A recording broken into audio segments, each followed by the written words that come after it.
up here and to be able to make this nomination. I do want to say Edith is still in the room. Kathy, you described yourself. And if anybody knows who Kathy is, you can give her a round of applause. Kathy is definitely proud. Tonight I wore my work clothes tonight, like I do so often on the House floor over these past 6 years. And I did it on purpose. I did it on purpose because Joe represents people that wear clothes just like this that go to work every day. He's representing me, he's representing us. Joe is the guy that goes to Washington and thinks about us, our family discussions, our health insurance, being able to have access to health care, making sure education's funded right. That's what he's done. I want to remind tonight, when we elect a person, we have to remember what we're electing. We're actually taking confidence in somebody and saying, they will be my voice. They're going to speak for me, word for word sometimes. And when you've been on the House floor like I have, it's devastatingly scary what some folks say on that House floor. To know that we have someone like Joe Courtney up there speaking for us, he's speaking in our tone. He knows our language. Our language is health benefits, health care, making sure our family had it the way we had it. And I don't have to tell you how personal this could possibly be.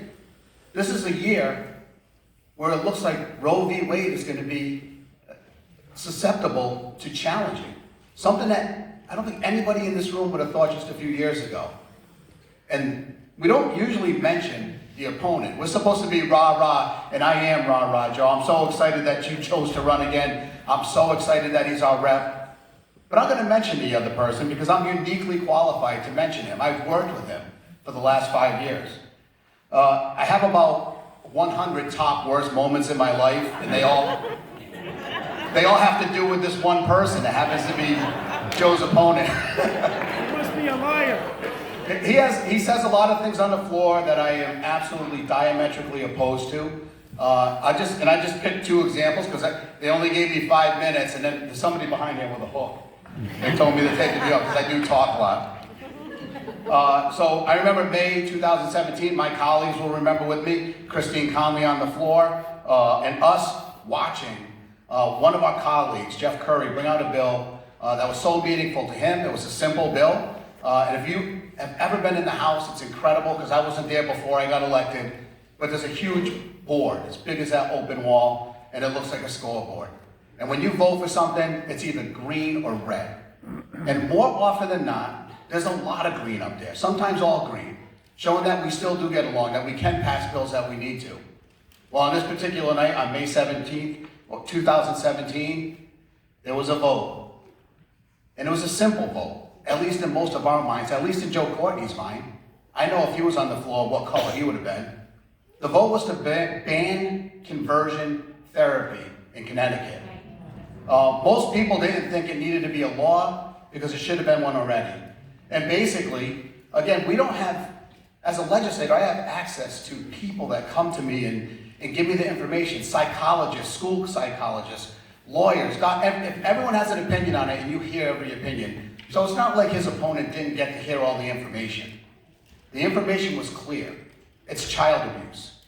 Making somebody go to a camp to become ungay, become someone that they don't think they are, is child abuse.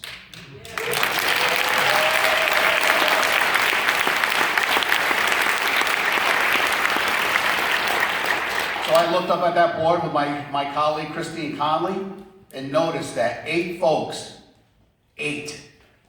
voted against that, saying that we're getting in the middle of parent and children, which I reminded, and I actually went over to him and said, I was surprised you voted against it.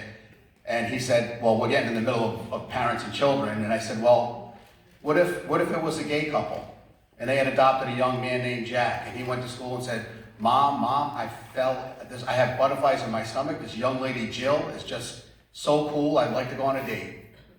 What if mom said, no, Jack, you're gonna like John, and I'm gonna send you to a gay camp somewhere out of state to make you like John? And the representative said it's completely and totally different.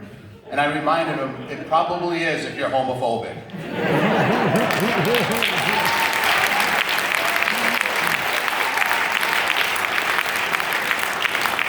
And that's only one of my worst, that's not one of the worst ones, but there's worse. believe it or not. I did speak on the House floor one other time, only one other time. I don't speak a lot up there, I think. But it was about healthcare. I got up explaining how I had, working in addiction with my wife and Community Speaks Out, how we've met so many folks that have spent their entire life savings trying to save their children, taking everything that they had worked for their whole life, mortgaging their homes, making sure that their kids were going to live with only a certain percentage chance, and they were scared. And I wanted to make sure that we put in the bill that covered that. Directly after I got up and said, healthcare is a human right. I don't care who you are, I don't care what your financial status is. That's one thing we should all share. If you want to be a billionaire and have a big boat, and I can just sit there and watch your boat go by, that's fine. But you should be able to take your kid to the hospital and me not be able to take my kid to the hospital. It's a human right.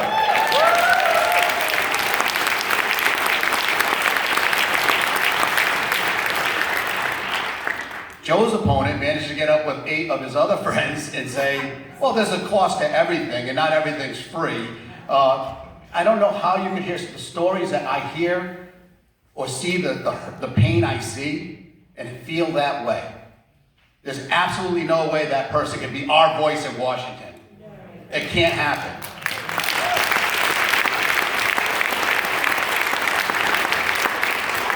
Back to Joe. I love him. The first time I met him, he actually, I was running and I was knocking on doors and Courtney showed up.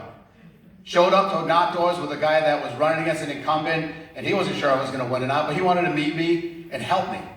And the first door we knocked on, maybe not the first, maybe second or third, a guy comes out and says, well, maybe I'll vote for you, but those federal guys, all they do is give themselves raises all the time. And if you guys didn't know, Courtney's pretty fast. Because he ran down the sidewalk, up the sidewalk, over this guy's stairs, and at the top and said, let's talk about money. I've been up there an awfully long time, we haven't got a raise, and I do want to say that the Connecticut legislature, because I'm not working there anymore, we got a raise and I'm out of the building. But hopefully we can get Joe a raise this time coming around for the amount of work. And there was a lot of folks, I want to remind everybody, including myself, who went to bed before that presidential election, that one, in 2016, where we said it couldn't happen, it can't happen. I was at work and guys would joke with me because I knew I was not the biggest Trump fan. And it's a construction site, and they kept saying, if you don't vote for Trump, you're a chump, and they would give me all the razzle. But I had the knowledge in my head. I had the belief, the feeling that America was better than that we were better than that. I had the belief that there's no way this man could represent us. And guess what happened that next morning? We were all together crying. And that started off what we're fighting now, the Roe v. Wade stuff. And forget about that, we're looking at that, and that's a top issue. How about juvenile justice? How about all the people he's put in these courts that are going to hurt our future families? Black and brown people, white poor people. Those laws hurt all of us.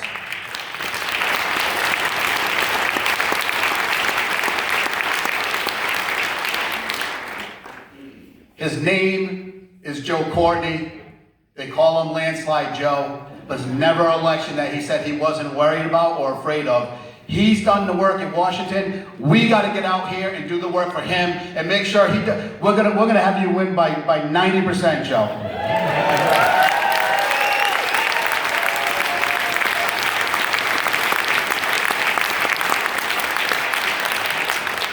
I think I have Mike France convinced to vote for him too.